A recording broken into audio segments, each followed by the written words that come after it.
Rather Good Coaching presents. Hello, I'm Karen Adams of Rather Good Limited, and today I want to talk to you about mind reading. This is something that we actually expect other people to do quite a bit. We tend to assume that if we know someone particularly well, if someone knows us particularly well, that someone can read our minds, that person knows us just that well, and that without telling them, they will know exactly what it is we want. Sometimes this is not entirely unfair. Sometimes people will know what's going on in our minds, at least to an extent.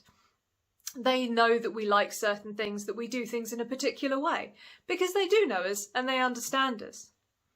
But it's also fair to say that, particularly on certain occasions, we tend to expect an enhanced version of mind reading where they really know, and it's something that's particularly personal to us and we haven't bothered to tell them.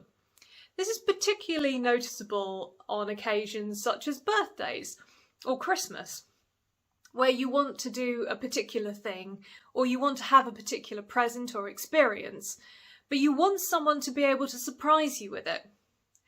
That's not usually how it works. If you want someone to do the thing that you really want them to do, you kind of have to tell them about it. And sometimes it'll work, and sometimes it won't.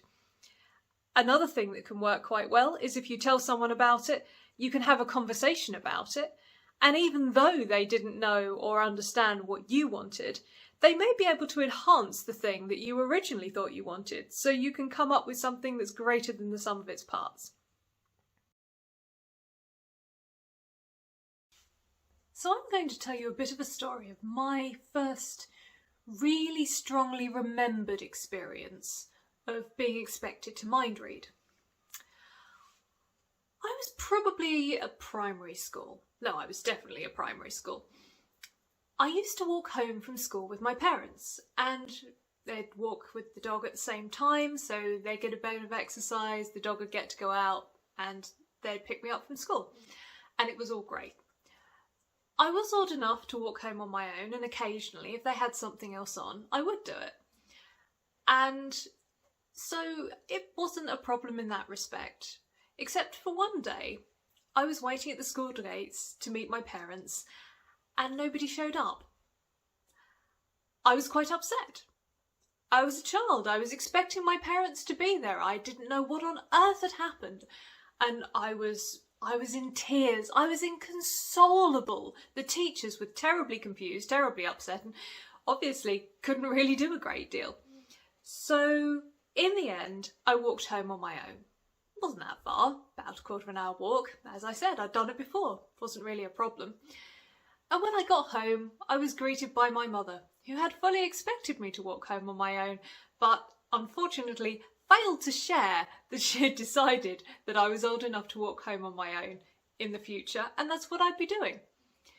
When she'd explained this, it was fine. The part that was tricky is that I hadn't known this in advance, and it was quite upsetting to just not be greeted.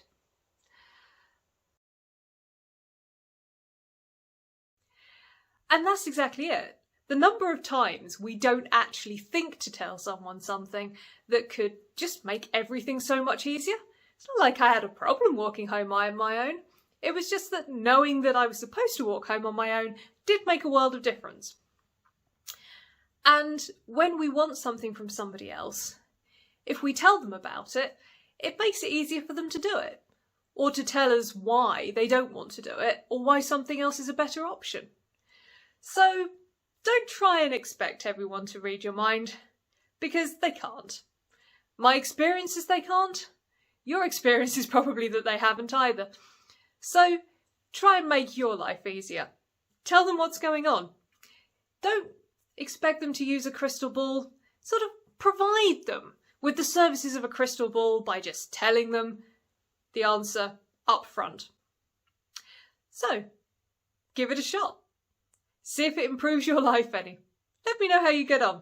Stick it in the comments below or contact me at rathergoodcoaching.com. Take care. Cheerio.